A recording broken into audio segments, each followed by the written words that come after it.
March 2026. The world wakes up to a headline many feared, but few truly prepared for. Operation Epic Fury. For decades, it was a shadow war, a game of proxies, cyber attacks, and midnight assassinations.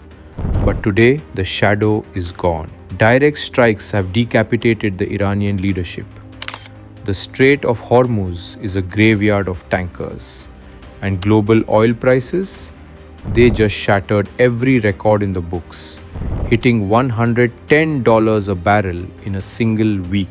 How did two nations who were once inseparable allies become the world's most dangerous enemies? This isn't just a war over borders. It's a 50-year collision course of ideology, nuclear stakes, and the search for regional dominance. To understand the fire of today, we have to look at the friendship of yesterday.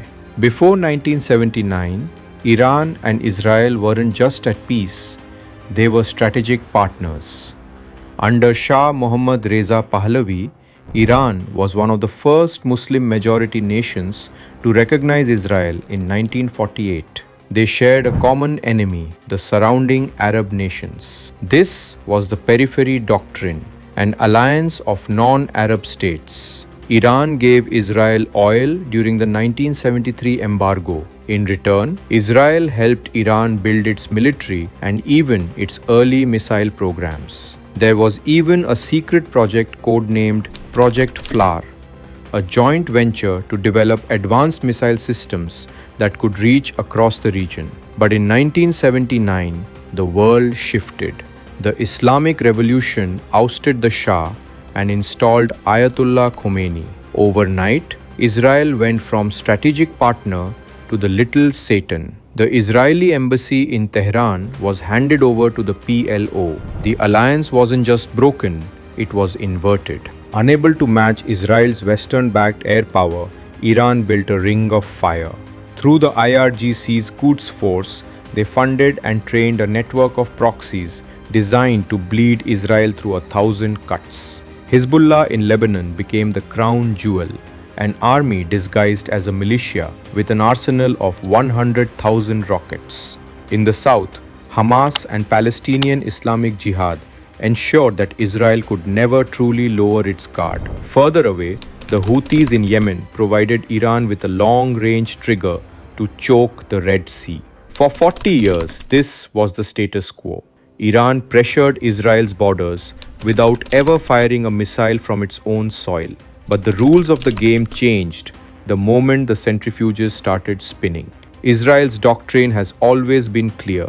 No regional enemy can be allowed to possess the bomb. For 20 years, they fought a secret war, the Stuxnet virus that melted centrifuges, and the daring daylight assassinations of nuclear scientists in the heart of Tehran. The escalation came in waves. In April 2024, the first direct exchange occurred. In June 2025, a brutal 12-day war, Operation Rising Lion, saw Israel strike the Natanz and Arak facilities, resulting in over 200 casualties. But the final breaking point arrived on February 28, 2026, in a massive joint operation with the United States. Operation Epic Fury targeted the heart of the regime. It was a clash of extremes. On one side, Israel's qualitative edge, F-35 stealth fighters, and the nearly impenetrable Iron Dome. On the other, Iran's numerical edge, an arsenal of 3,000 ballistic missiles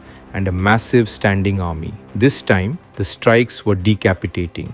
With the reported death of the supreme leader, the axis of resistance began to fracture. But a wounded regime is often the most dangerous. In retaliation, Iran executed its final option, the total closure of the Strait of Hormuz. This war isn't just staying in the Middle East, it's hitting your bank account. Today, the Strait of Hormuz is the world's jugular vein.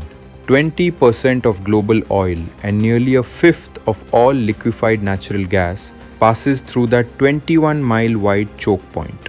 With the passage mined and tankers burning, the IEA is reporting the largest supply shock in human history surpassing the 1973 crisis. We are seeing idle refineries in India, grounded aviation fleets in Europe, and a global economy standing on the edge of a localized but lethal dark age.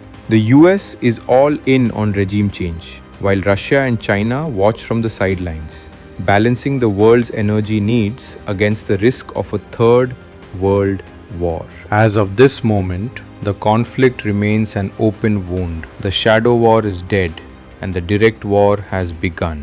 Whether this leads to a new regional order or a decade of global collapse remains to be seen. But one thing is certain: the map of the Middle East and the world as we know it will never be the same again.